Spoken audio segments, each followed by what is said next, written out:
वैशाख मास महात्म्य 23वां अध्याय। सुनने वाले सभी श्रद्धालु भाइयों और बहनों को मेरा जय श्री कृष्ण।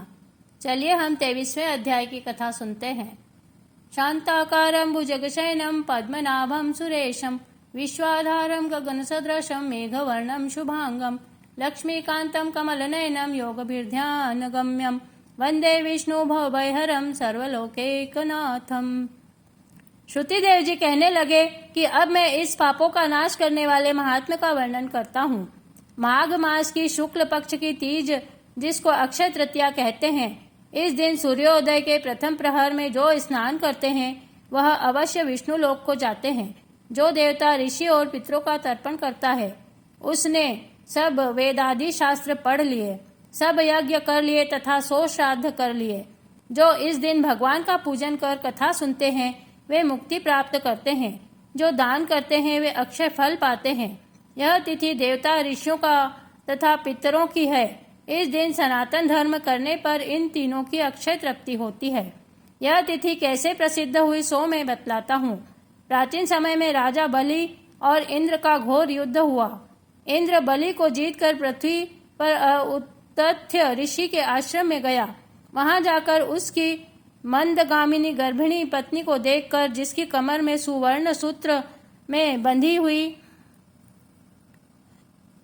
किंकिणी शोभा दे रही थी, उसके कंकणों की झंकार से कोकिला को जीत लिया। अनेक प्रकार के सुंदर वस्त्र पहने मधुर भाविनी और मंद मंद हास्य युक्त शोभा दे रही थी। उसके कुंभ सदृश कुच, खिले हुए कमल के समान मुख, नील कमल के समान नेत्र शोभा को प्राप्त हो रहे थे। केतकी के उदर के समान पीत और मनोहर कपोल वाली, परिश्रम से श्वास लेती हुई पर्णकुटी की तरफ मुख करके पलंग पर सोई हुई थी। उसको इस प्रकार सोते हुए देखकर इंद्र काम के वशीभूत होकर बलपूर्वक उसके साथ भोग करने लगा। तब गर्भस्थ बालक ने अपने पैरों से योनि मार्ग को ढक लिया, जिसने इंद्र का वीर्य पृथ्वी पर गिर गया। इस पर इंद्र ने क्रोधित होकर शिशु को श्राप दिया कि तू इस कर्म के करने से जन्मांध हो जाएगा। तब जयंत के समान हुआ। ऋषि के श्राप से डरकर इंद्र वहां से भागा। उसको इस प्रकार भागते हुए देखकर ऋषि शिष्य हंसने लगे। तब वह लज्जा के मारे मेरु पर्वत की कंदरा में जाकर छुप गया और वहां बैठकर तप करने लगा। जब इंद्र कंदरा में छुप गया तो राजा बलि अपने गुप्तचरों द्वारा सब बातें जानकर स्वर्ग पर आक्रमण करके अमरावतीपुरी को घेर लिया और देवताओं तथा दिक्पालों की सब विभूति को अपने अधिकार में ले लिया और देवताओं का सब राज्य भोगने लगे। तब अग्नि आदि सब देवता दैत्यों से दुखी होकर बृहस्पति जी के पास गए और उनको सब वृत्तांत सुनाया और कहा कि राजा, बिना हम सब देवता अनाथ हो गए हैं। सो आप विचारिए कि स्वर्ग के राजा इंद्र कहाँ गए और कब आएंगे।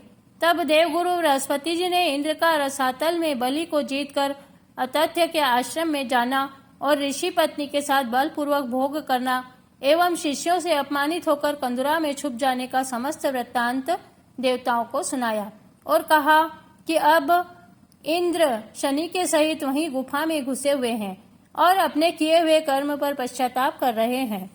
तब सब देवता उसी कंदुरा में पहुंचे और उसमें बैठे हुए इंद्र को देखकर सब उसके बल और वीर्य की प्रशंसा विख्यात स्रोतों द्वारा उसे प्रसन्न करने के लिए कहने लगे कि हे देवताओं के स्वामी, आपके बिना दैत्यों ने हमको बड़ा क्लेश दिया है। हम स्थान भ्रष्ट होकर फिर रहे हैं। अब आप चलकर शत्रुओं का दमन करो। लज्जा के मारे जिसके नेत्र नीचे हो झुके हुए हैं, कमर भी नीचे को झुक रही है तथा मलिन मुख दुख के मारे कंठ से बोला नहीं जाता। ऐसी दशा इंद्र की देखकर बृहस्पति जी कहने लगे कि हे इंद्र, यह सारा जगत कर्माधीन है। मान अपमान, सुख दुख, लाभ हानि सब कुछ पूर्व जन्म संचित कर्मों का फल ही है। बुद्धिमान दुख में चिंता नहीं करते और सुख में प्रसन्न नहीं होते।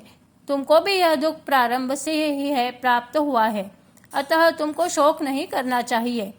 इंद्र कहने लगा, पर स्त्रीगमन के दोष से मेरा बल, वीर्य, यश, मंत्र शक्ति, विद्या शक्ति सब नष्ट हो गई है। इसी कारण मैं यहाँ गुप्त निवास कर रहा हूँ। इंद्र की यह बात सुनकर सबने इंद्र को बल देने का विचार किया। बृहस्पति जी ने कहा कि हे इंद्र, भगवान के प्रिय इस वैशाख मास की सब ही तिथियां अत्यंत पुण्यप्रद हैं। अतः अक्षय तृतीया को स्नान दान आदि से मनुष्यों के हजारों पाप नष्ट हो जाते हैं और बल वीर्य तथा ऐश्वर्य बढ़ता है। इससे तुम इस दिन स्नान आदि करो। बृहस्पति जी के ऐसे वचन सुनकर इंद्र ने अक्षय तृतीया को स्नान दान आदि वैशाखोक्त धर्म कर्म किया एवं इस भक्ति तथा मुक्ति देने वाले धर्म कार्य के से उसके बल वीर्यादि सब पूर्ववत बढ़ गए तथा उसके सारे दोष भी नष्ट हो गए। इस कर्म से इंद्र अपने पापों से ऐसे छूट गया जैसे चंद्र राहु से। तब वह पूर्ववत देवताओं से शोभा को प्राप्त हुआ और दैत्यों को जीत उसने अपना अधिकार प्राप्त कर लिया। अमरावती में प्रवेश किया। देवता भी पूर्ववत यज्ञ में भाग लेने लगे। तभी से यह अक्षय तृतीया जगत में प्रख्यात है। यह देवता मनुष्य ऋषिगण सबको संतोष देने वाली है।